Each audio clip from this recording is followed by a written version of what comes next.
Hi there, Loy Machedo. Speaking to you from loymachedo.com. Who's Loy Machedo? Think Personal Branding. Okay, the date is 23rd April 2023. Time right now is 1:12 in the afternoon. Okay, if you check my video, that is video 6583, seriously, why do Indian men do this? The Korean vlogger incident in India. I'll show you, I had put a screenshot. The screenshot was shame on Indian men. Now, this was the screenshot I'm just showing you now. This was the screenshot, shame on Indian men. And there I posted at the side uh, the Korean vlogger and the photograph of the man who acted indecently with her. Now, obviously, when I put a title like this, shame on Indian men, there were plenty of comments. As of now, when I see the number of comments, how many comments are there? Total of, let's see, 1 minute. I'll just go and show you.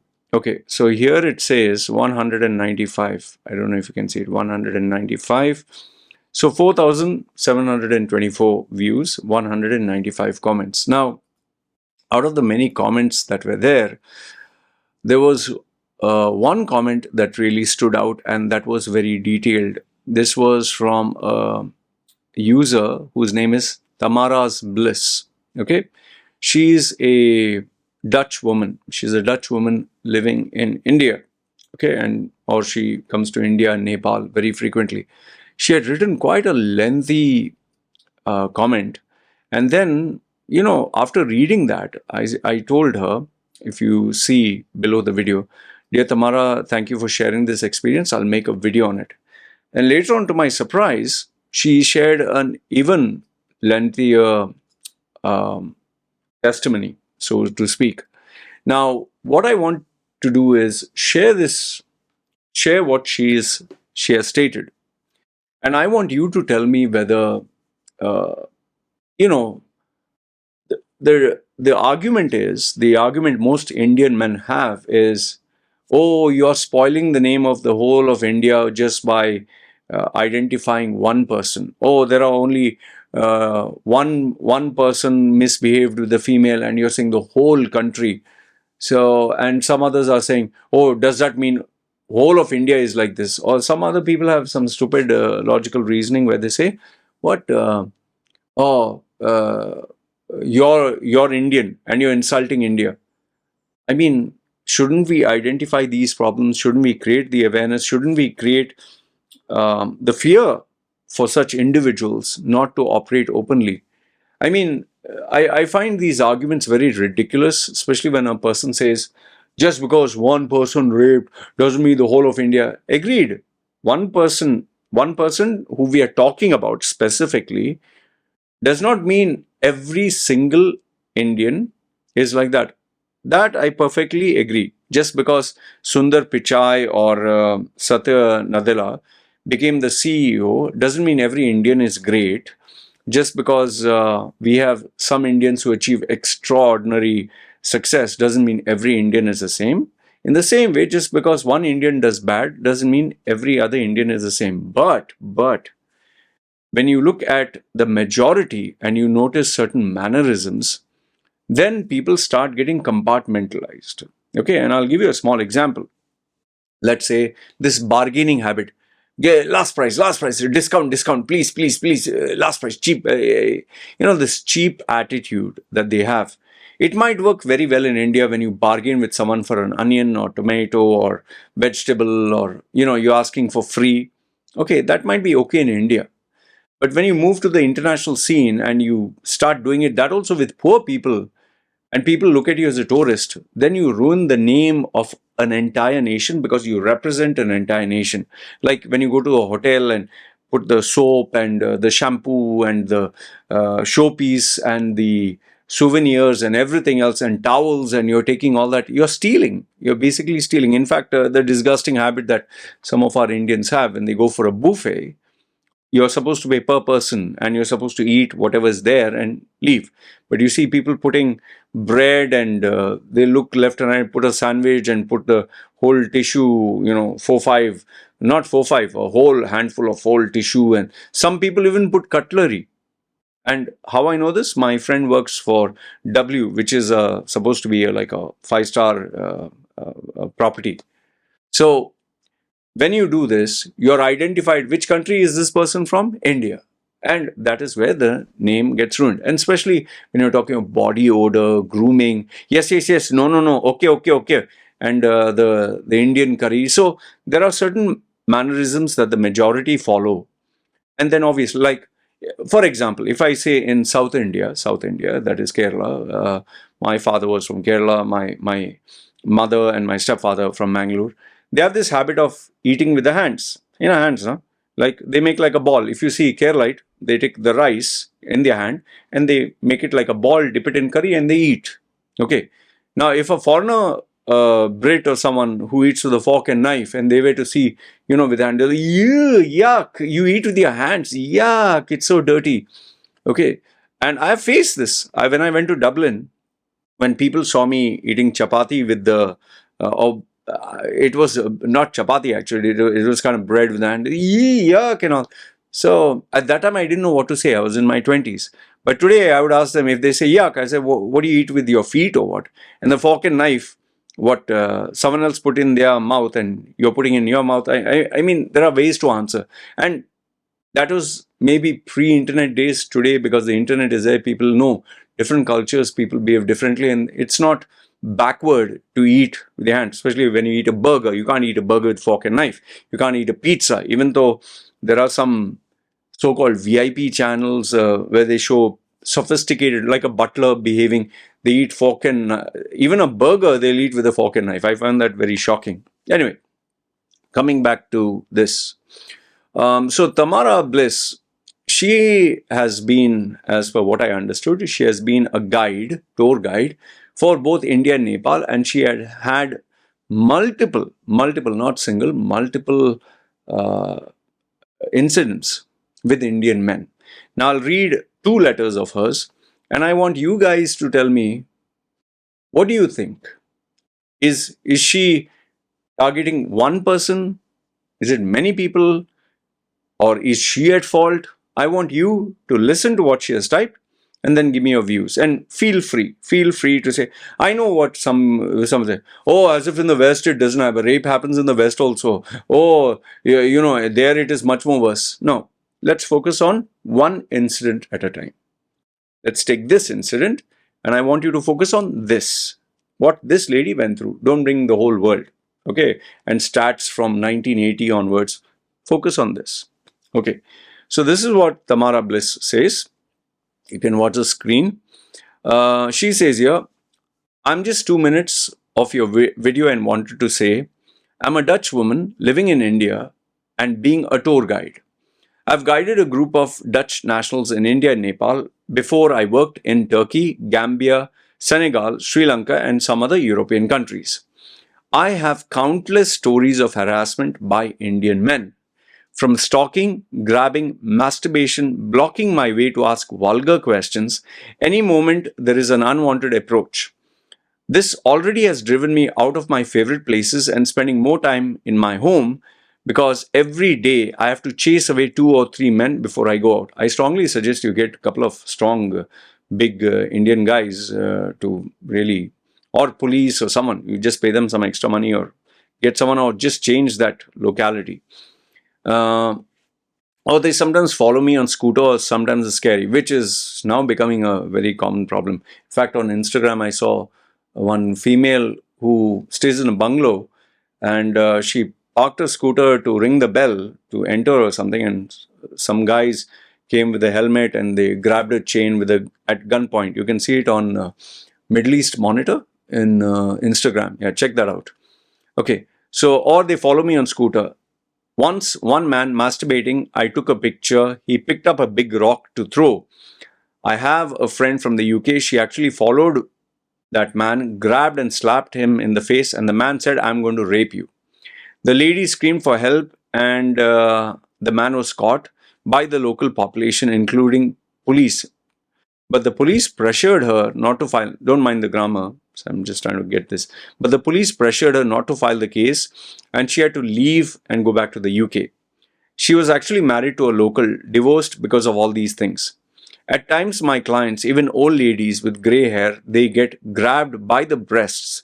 Myself, even, I've experienced this in Kerala. A guy pulled my t-shirt down to expose my breasts in daylight in a public garden.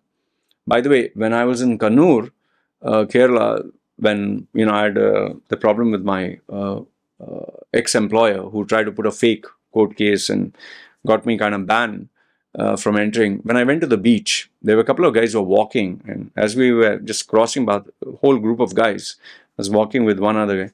This guy actually went and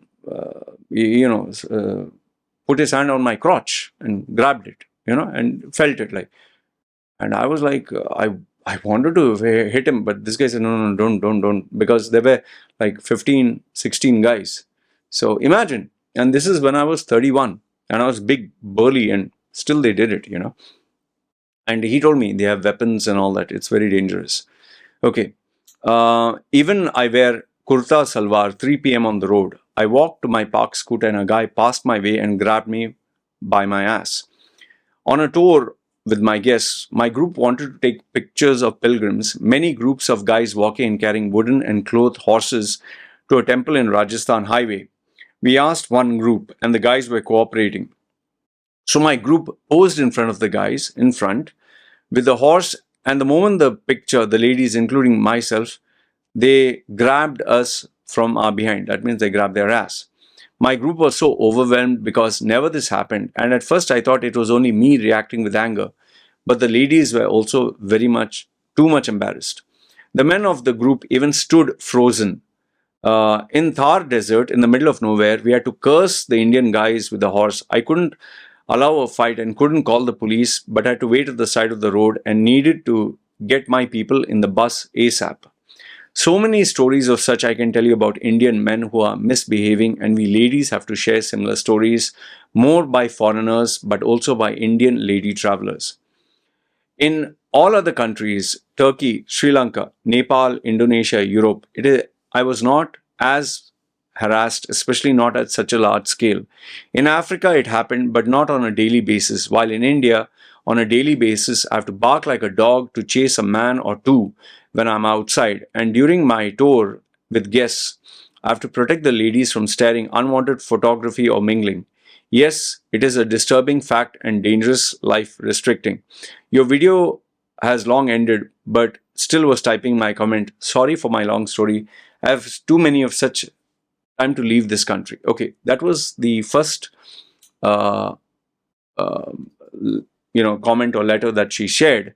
And the second one is here. Tamara Bliss again says, "Dearest, thank you for highlighting the issue. And it's not that we ladies wear or what time of the day or place it is. One more story. In 2021, I needed to give a blood test. For my convenience, I ordered a home collection blood test by a well-known lab in India. I'd done it before by a different well-known lab. The day the blood collector came at a given appointment, I had to fast and one blood sample was taken. Yeah, it's fasting blood sugar. I understand that. The guy started with a little chat and he wasn't supposed to. But I just wanted to be friendly to a medical worker, asking me where I'm from, how long I am in India, married, such questions. That is a red flag. The minute someone starts that, it's very obvious. And my tip for most women are, if someone starts chatting with you, especially a guy, don't say anything, just keep quiet, then they'll get the signal. But because you're friendly, then they start asking too many questions. And if they see no man present there, then they get encouraged. They can't control themselves. I shortly answered my blood was taken. He was supposed to leave and return after 2 hours so I could have my breakfast, and another blood test had to be taken. While packing up his material and taking a long time to fill in the details on his mobile phone, asking me details about age, checking payments, expected results, delivery regarding the blood test, he then said, I want to stay. Please make me some chai, that is tea. As per kindness to workers, I thought it was okay. No, another red flag. You should not. Let me share 1 cup of milk and make 2 chai and send him to sit outside on the rooftop, which was a shared space by all residents of my property. So I told him to sit there upstairs and he went with his chai. I went in my home and had my breakfast, after which I decided to do the laundry and take my shower. Well, the problem is because you said this, he kind of have the hope and desire that, oh, maybe I can have a chance to sleep with her, have sex with her, maybe I can convince her. This is the problem with our Indian men. They tend to see too many of these Hollywood or adult movies and all, and they think all these women are, they love sex. I'm telling you how Indian men think. Okay, so she was taking a shower. As I was in the bathroom doing the laundry, my outside door was unlocked but closed. After 1.5 hours, he suddenly stood in my home and sat his ass down on the sitting without knocking, without my approval, half an hour early. I was shocked, but thought, let him get over with it. Maybe the guy wants to get back. So I sat for a second blood test as he was preparing for the test. Then he said how happy it is to be with a foreigner and asked for a selfie. My mobile was on YouTube, laying uh, on the sitting with a battery charger. It was on YouTube. Oh, maybe she was playing YouTube. Okay. So I switched on operational, playing something that I was listening to while doing my laundry. He grabbed my phone, turned on the camera, and took a selfie from us and asked me to send the picture to his personal WhatsApp number, which he wrote on a business card. He was so proud that he met a foreigner to do a blood test. I felt this got a bit more out of line, but still, see, by this time, see, you need to be assertive. Don't take it the wrong way, Tamara, but you need to be assertive. You need to put your foot down. You have to stop being nice. You're dealing with animals. Okay, please. When dealing with animals, you have to be vicious. Otherwise, they will just eat you alive. All right. So if there was only one thing I'll blame you for is you're being too nice. Stop being nice. These are animals. Please, these are animals. You have to stand up for yourself, man. Come on. Okay. All right. Okay. He was so proud that he met a foreigner. I felt this got a bit more out of line, but still, he was playing the role of a medical worker, so I was called to be the patient. I thought, okay. Then, as the blood was taken, while having the needle inside my arm, he asked if foreigner women like open sex. Well, I told he just now he's not thinking with his head; he's thinking with his dick head, like they say. Okay. I felt very disturbed and told him not at all. We choose our relationship with love and respect and we are loyal. And that this idea is false due to blue movies. You're wasting your time talking to an animal. All right. I asked him if he was now ready to leave. I needed to finish my laundry. He left. I felt very disturbed and thought the whole thing over and then went to an Indian neighbor lady and told the whole thing. She said I should report. Then I got a message from the lab asking for the feedback about the appointment. I called the lab, made my complaint. Happily, the guy on the phone understood the case, and I was connected to a female, told the story while being recorded with my approval. Thank you. Thank you so much. Thank you. Because this guy, okay, he proved to be harmless, but he's just a horny young man who should not be working in this line of work. She made notice of the incident to forward to the management. I sent the selfie to them. Some hours later, I was called on a group meeting by the phone by the director of the head office of these labs with the manager of the local lab and the blood collector guy. The guy was taught a lesson, had to apologize to me and fired on the spot. After this, I was asked if this sorted my problem with many excuses and asked to leave it with this. I agreed. I thought the company reacted well. The guy lost his job, done and over. But I was doubting myself. Why was I too friendly? Yeah, exactly. Why are you too friendly? This is India, not Netherlands, and why I was off guard in my home, while outside I'm so sharp. You have to be sharp everywhere, my dear. You can't put your guard down. I should have done this or that. This was another one of my stories. I could write a book on these events happening. People always assume it is a different place or setting because of the dress style or uneducated, but I can tell you, it is happening by educated men as well. 100%. In India, especially in India. It's a shame. They are like living with Eastern values and trying to be Western, modern. And I'll tell you, double standards. They will look at everyone else's mother, sister, daughter, and they will have a sexual eye. But their own family, they'll not spare. And then there are Indians who don't spare their own family members. I'll tell you that. That I'll tell you as a fact. Okay. And how do I know? Yes, because I told you, I was molested and raped. by my own relative. What more do you need, man? Come on. Okay. People always assume that it's a different places setting. I can tell you, okay, men are looking for a foreigner lady with different minds and have no clue how to interact with ladies. 100%. I agree with you. It starts from childhood. Their upbringing is flawed. Small Indian boys themselves do not know how to behave with women. Okay, behave with ladies. And that is why maybe the approach is clumsy, rude, cruel, trespassing, intimidating. Sexuality is a taboo subject in Indian society. Dating not or secretly done, struck by arranged marriage, and their many unfulfilled desires. They don't know how to manage themselves. 100% what you have stated. And Tamara, I just want to say, Tamara Bliss, the user, thank you so very much for having the courage to share this. Honestly, heart of hearts, look, I'm not a saint. I'm being honest with you. I'm not a saint. I don't want to portray myself, oh, Loy is a great saint. No, I have had many women in my life. I've been a playboy. I've had many affairs, but I never forced anyone. And I do not do anything if the person doesn't give consent. That's as till to this date. Okay. And if I'm super, super crazy and I was desperate, well, I would just go pay for sex and that's about it. So I don't force anyone. So the reason I'm sharing this with you is to tell you I'm not a saint. I'm not a saint. But I am not one of those perverts who forces other women, who looks at anyone's mother, sister, daughter and fantasizes or has fetishes, or tries to portray himself as a decent guy publicly. Privately, it's another story. No, what you see is what you get. That is why, if you see all my videos, openly I've stated, this is who I am. So, I'm not, I don't want you to get the feeling, oh, Loy is a saint. No, Loy also has his flaws. Loy is a typical, normal human being.